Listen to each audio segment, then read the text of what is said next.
Hello animal lovers, my instant death ability is too overpowered के episode 2 का Hindi explanation में तुम्हारा स्वागत है। अगर आप भी एनिमे देखना पसंद करते हो तो चैनल को सब्सक्राइब करके बेल नोटिफिकेशन को एक्टिव कर लीजिए। कहानी की शुरुआत में हम देख पाते हैं जहाँ प्रोटैगनिस्ट युगिरी है धनोरा के साथ जो सिटी है वहाँ पे आ चुका होता है। तभी वो देख पाते हैं दोनों गार्ड जो सिटी का गेट था वो बंद कर रहे होते। तभी जो धनोरा है उससे पूछती है क्या हम अंदर जा सकते हैं, लेकिन जो गार्ड था उनकी बातें नहीं समझ पाते, इसीलिए उन दोनों को बंद कर देते हैं और उनको एक जगह पे रुकने के लिए कह देते हैं। भी जो गार्ड थे वो अपने हेड को लाते हैं जो हम प्रोटैगनिस्ट की बातों को समझ सकता है। तभी जो धनोरा है वो कह रही होती है मुझे इस बात की खुशी है कोई हमारी बातों को समझ सकता है। तभी हमारा प्रोटैगनिस्ट युगिरी कहता है हम हमारे दोस्तों से बिछड़ गए हैं, लेकिन जो हेड गार्ड था वो कह रहा होता है हम नॉर्मली कोई सेज कैंडिडेट से कोई भी टोल चार्ज नहीं करते, इसीलिए हम तुमको जानने दे रहे हैं। यह बात सुनने की वजह से जो प्रोटैगनिस्ट कहता है ये तो बहुत ही अच्छी बात है। तभी वो धनोरा को लेकर जाने लगता है, लेकिन जो हेड गार्ड था वो कह रहा होता है मुझे इस बात की कोई प्रॉब्लम नहीं होगी, जो लड़की है वो मेरे साथ रह सकती है मेरे मेंशन में। ये बात सुनने की वजह से जो धनोरा है डर जाती है और युगिरी को लेकर वहाँ से भागने लगती है। दूसरी तरफ जो धनोरा है उसको लेकर बहुत दूर आ जाती है, लेकिन जो प्रोटैगनिस्ट से पूछता है तुम इतने डर क्यों गए थे, लेकिन जो धनोरा था वो कह रहा होता है मुझे लगा तुम उन लोगों को मार दोगे। लेकिन प्रोटैगनिस्ट कहता है क्या तुम मुझे कोई सीरियल किलर समझते हो।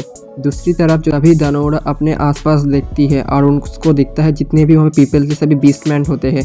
तभी एक कैट लड़की हमारे प्रोटैगनिस्ट और धनोरा के पास आता है और कहता है क्या मैं तुम लोगों की कोई मदद कर सकता हूँ।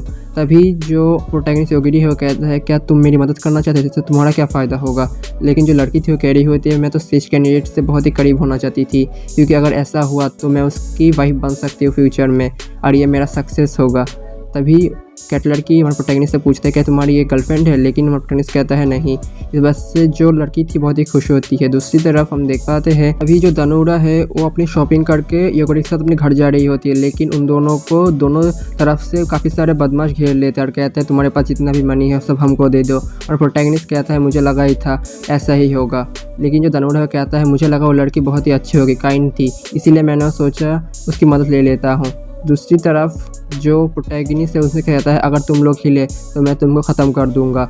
ये बात सुनने की वजह से जो बदमाश थे कह रहे होते क्या तुम्हारे पास ये पावर है। अभी वहीं पे वही कैट लड़की आ जाती है, उससे धनोरा पूछती है तुमने हमारे साथ ऐसा क्यों किया। लेकिन जो कैट लड़की थी वो कह रही होती है मुझे दोनों एक बेकार के सेज कैंडिडेट मिले जिनके पास कोई गिफ्ट का पावर भी नहीं है, इससे अच्छा क्या होगा। तभी जो प्रोटैगनिस्ट उससे कहता है अगर ऐसी बात है तो फिर तैयार हो जाओ। तभी हम देख पाते हैं हमारा प्रोटैगनिस्ट अपने जो सामने के जो बदमाश थे उनके ऊपर अपना मैजिक इस्तेमाल करता है, लेकिन उनके बॉडी पार्ट्स के ऊपर, जिसकी वजह से जो उनका बॉडी पार्ट था वो डिस्ट्रॉय होने लगते हैं। ये सब देखने की वजह से जो हेड था बदमाशों का वो डर जाता है। जो कैट लड़की थी वो और भी डर जाती है और कहती है प्लीज़ मुझे मत मारना, ये इसमें मेरी कोई गलती नहीं है। तभी जो कैट लड़की थी वहाँ से भागने लगती है, लेकिन जो बदमाश था उसको हमारा प्रोटैगनिस्ट पहले ही मार देता है। लेकिन जो कैट लड़की थी वो एक छत के ऊपर जाकर छुप जाती है और कहती है ये कैसा मॉन्स्टर है, मैं किससे पंगा ले लिया। दूसरी तरफ हमारा प्रोटैगनिस्ट उसको भी मार देता है दूर से ही। तभी हमारे प्रोटैगनिस्ट युगिरी और धनोरा के पास जो गार्ड थे सिटी के वो आ जाते। जो हेड गार्ड था वो कह रहा होता है तुम ही लोगों ने इनको मारा है। लेकिन प्रोटैगनिस्ट उनसे कहता है तुम लोग हमारे को एक चारे की तरह इस्तेमाल करके इनको पकड़ना चाहते थे, सही कहा ना। लेकिन जो हेड गार्ड था कह रहा हुआ था हाँ, लेकिन मुझे पता नहीं था तुम लोगों के पास भी कोई पावर होगी जिससे तुम लोगों को ख़त्म कर सकते हो, लेकिन अब तुम लोगों को हम पकड़ लेंगे। तभी वो अपने गार्ड से उनको चेकअप करने के लिए कहता है। तभी जो नॉर्मल गार्ड था अपना चेकअप करने के बाद उन लोगों से कहता है इनके ऊपर कोई भी इंजरी नहीं है, ये तो ऐसे ही मर गए हमें लगता है। इसी वजह से उनको हमारे प्रोटैगनिस्ट युगिरी और धनोरा को छोड़ना पड़ता है। दूसरी तरफ जो युगिरी है और धनोरा वो एक होटल में आ जाते हैं रुकने के लिए। तभी हमारा प्रोटैगनिस्ट अपने रूम को बुक कर देता है। दूसरी तरफ वो लोग अपना होटल के रूम में सोने के लिए चले जाते हैं। तभी जो धनोरा है वो कह रही होती है उसने एक ही रूम क्यों लिया। तभी वो सोचने लगती है क्या उससे मुझे प्यार है। तभी अचानक से जो धनोरा है उसके पास उसका स्पिरिचुअल गार्डियन आ जाता है, लेकिन उसको देख के जो धनोरा है उससे कहता है बिग सिस्टर तुम इस वर्ल्ड में क्या कर रहे हो। लेकिन जो स्पिरिट है वो कह रहा होता है तुम मुझे तुम्हारे सिस्टर से कंपेयर मत करो, मैं तुम्हारा एंसेस्टर हूँ जो तुम्हारा स्पिरिचुअल गार्डियन भी है। लेकिन जो धनोरा है उससे पूछता है तुम यहाँ पे क्या कर रहे हो। जो एंसेस्टर तो उसे बताता है मैं तुम्हारे प्रोटेक्शन के लिए इस वर्ल्ड में आया हूँ और मेरी ही वजह से तुम्हें कोई गिफ्ट नहीं मिला। ये सुनने के बाद जो धनोरा है और भी शौक होती है और कहती है क्या तुम्हारी वजह से मुझे गिफ्ट नहीं मिला, इसीलिए मैं इस हाल में हूँ। तभी जो स्पिरिट था उससे कहता है क्या तुम मेरे ऊपर गुस्सा कर रहे हो, मेरी ही वजह से तुम यहाँ पे सुरक्षित हो, क्योंकि जब गिफ्ट मिलेगा तब जो सेसियन है तुम्हारे ऊपर पूरी तरीके से कंट्रोल कर सकता है। इसीलिए तुम्हें मेरा शुक्रिया अदा करना चाहिए। दूसरे ही सीन में हम देख पाते हैं सुबह के समय जो धनुरा है हमारे प्रोटैगनिस्ट से मिलता है, उससे बताते हैं अपने एंसेस्टर के बारे में। तभी जो होटल का जो मैनेजर थे वहाँ पे आता है, हमारा प्रोटैगनिस्ट योगिरी से कहता है क्या तुमको कुछ चाहिए, लेकिन जो हमारा प्रोटैगनिस्ट योगिरी है उससे कहता है नहीं मुझे कुछ नहीं चाहिए, लेकिन मेरे पास कुछ गोल्ड की चीज़ें हैं, क्या तुम उसको ले सकती हो थोड़े दिन के रखने के लिए। जो मैनेजर है वो कहता है क्यों नहीं, हम ज़रूर रख सकते हैं। तभी जो हमारा प्रोटैगनिस्ट योगिरी है वो धनुरा के साथ ट्रेन में बैठ के अपने डेस्टिनेशन पे जाने लगता है। ट्रेन में जो धनुरा का स्पिरिट था वो धनुरा के पास बैठा था, इसीलिए जो धनुरा है उससे कहता है क्या तुम किसी और जगह पे जाके नहीं बैठ सकते, लेकिन जो धनुरा का स्पिरिट है वो कहता है मेरी तो फिजिकल फॉर्म भी नहीं है, तो तुम्हें क्या प्रॉब्लम आ रही है। लेकिन जो धनुरा है वो कहता है क्या तुम उसके पास जाके बैठ नहीं सकती योगिरी के पास। लेकिन ये सुनने के बाद जो स्पिरिट था डर जाता है, कहता है मुझे नहीं बैठना उसके पास, अगर वो चाहे तो मुझे इरिस कर सकता है। अभी जो धनुरा है योगिरी से पूछता है क्या तुम इसे देख सकते हो, लेकिन जो प्रोटैगनिस्ट योगिरी है वो कहता है हाँ मैं देख सकता हूँ, जब से तुमने मुझे कहा था वो वहाँ पे एग्जिस्ट करता है तब से।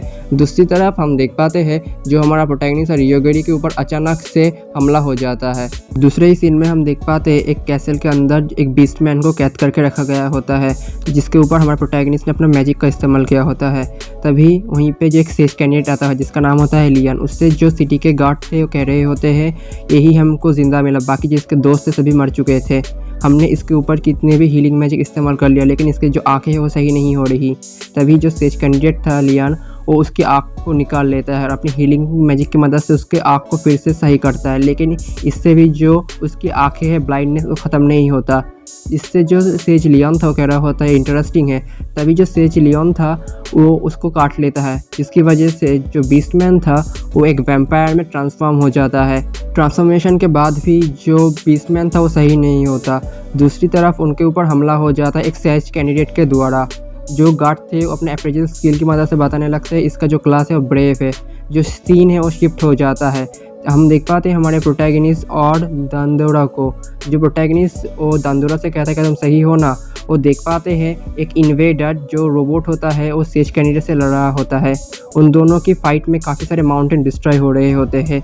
जो धनुरा है वो योगिरी से पूछती है क्या तुम लोग उनको ख़त्म नहीं कर सकते, लेकिन जो प्रोटैगनिस्ट योगिरी है वो कहता है मैं ऐसा क्यों करूं। तो धनुरा है वो शॉक होता है और कह रहा होता है क्योंकि वो हमारे बीच में आए। ये सुनने के बाद जो योगिरी है वो कहता है अगर ऐसा ही चलता रहा तो मेरे सामने जो भी आएगा मैं उसे किल करता जाऊंगा बिना वजह, इसीलिए मुझे मेरे लिए कुछ रूल तो सेट करने ही पड़ेंगे। सही कहा ना दोस्तों। अगर तुम्हें वीडियो अच्छी लग रही है तो वीडियो को एक लाइक कर दो और चैनल को अभी तक सब्सक्राइब नहीं किया तो चैनल को सब्सक्राइब कर लो, क्योंकि हमें टारगेट 1K को भी पूरा करना है। तो हम देख पाते जो सेज कैंडिडेट था वो रोबोट को हराने ही वाला होता, लेकिन जो सेज कैंडिडेट था वो अपने स्वॉर्ड से जो प्रोटैगनिस्ट योगिरी या धनुरा के ऊपर हमला कर देता है।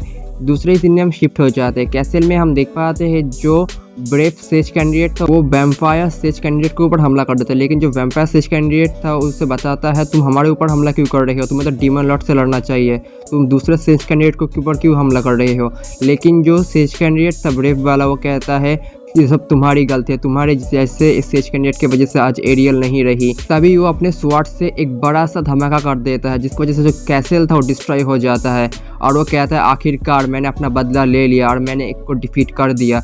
लेकिन वो देख पाता है जो सेज कैंडिडेट था वैम्पायर वाला वो नहीं मरता, तो जिंदा होता है। जो वैम्पायर सेज कैंडिडेट था कहता है क्या तुम्हारे ये सब रबड़ के लिए कर रहे हो। ये देखने की वजह से जो ब्रेव सेज कैंडिडेट था कहता है तुम बच गए, उस हमले से तुम नहीं मरे। जो वैम्पायर सेज कैंडिडेट था वो कहता है तुम्हें क्या लगता है मर जाऊंगा, अगर ऐसा होता तो मेरी लाइफ बहुत ही ईजी होती। दूसरे ही सीन में हम शिफ्ट हो जाते हैं जहाँ पे हमारा प्रोटैगनिस्ट होता है जो उस हमले से बच चुका होता है।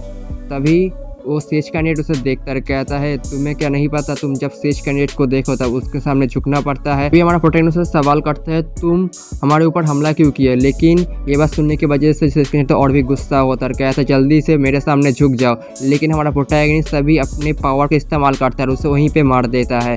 तभी हम देख पाते हैं जो धनुरा उससे पूछता है क्या ये इतना सब काफ़ी है उसको मारने के लिए। हमारा प्रोटैगनिस्ट कहता है उसने मुझे इतना रीज़न दे दिया है, मैं उसे किल कर सकता हूँ।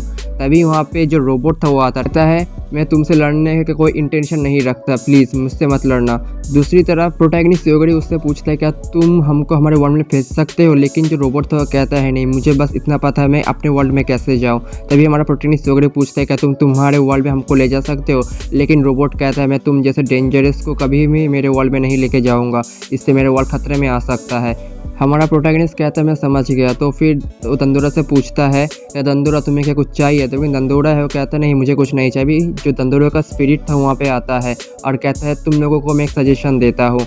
दूसरी तरफ हम देख पाते हैं जो सेज कैंडिडेट के जो गार्ड थे सिटी के, वो सब कुछ इन्वेस्टिगेट कर रहे होते हैं। दूसरी तरफ यहाँ पे जो सेज सियोन था वो सेज कैंडिडेट जो मरा था हमारे प्रोटैगनिस्ट के द्वारा उसको इन्वेस्टिगेट कर रहा हुआ था। तभी वहाँ पे जो वैम्पायर सेज कैंडिडेट है वहाँ पे आता है और कहता है लगता है ये इंस्टेंट डेथ एबिलिटी से मरा है। जो सेज सियोन था वो भी कह रहा होता है लगता है यही है। तभी जो वैम्पायर सेज कैंडिडेट था अपने सबॉर्डिनेट से कहता है तुम इस बात का पता करो। दूसरे सीन में हम देख पाते हैं प्रोटैगनिस्ट दंदोरा को जंगल में होते हैं, वो थक गए इसीलिए एक जगह पे वो बैठ गए होते हैं। तभी जो दंदोरा है वो कह रही होती है अगर हम उस रोबोट के साथ जाते तो हम बहुत जल्दी पहुंच जाते हमारे डेस्टिनेशन पे, लेकिन हमारा प्रोटैगनिस्ट कहता है वो इन्वेडर है, अगर हमको किसी ने उसके साथ देख लिया तो फिर वो लोग हमको इन्वेडर समझेंगे। इसीलिए प्रोटैगनिस्ट कहता है ये अच्छी बात है मैंने वो डिसीजन नहीं लिया। तभी वहीं पे जो गार्डियन स्पिरिट है वो आता है और दंदोरा से कहता है कि तुम्हें पता है मैंने उससे क्या लिया था, मैंने उससे जो ट्रांसफॉर्मेशन मटेरियल लिया था उससे हम कुछ भी क्रिएट कर सकते हैं। तभी जो दंदोरा के सामने वो स्वॉर्ड लगता है और कहता है यही वो ट्रांसफॉर्मेशन मटेरियल है जो कुछ भी बन सकता है और इसकी मदद से तुम इससे एक व्हीकल भी बना सकते हो। तभी जो दंदोरा पूछता तब तक ये क्या था, जो गार्डियन स्पिरिट तो कहता है ये तुम्हारा अंडरवेयर था। तभी इसी से जो दंदोरा बहुत ही गुस्सा हो जाती है और दंदोरा है कहने लगती है मैं इस तरीके के साई-फाई वेपन के लिए पूरी तरह से प्रिपेयर भी नहीं हूँ। अगर तुम्हें इसका अगला एपिसोड चाहिए तो कमेंट बॉक्स में लिख दो। अगर तुम्हें वीडियो पसंद है तो चैनल को सब्सक्राइब कर लो ऐसे ही एनिमे के लिए। तब तक के लिए बाय बाय, मिलते हैं अगले वीडियो में।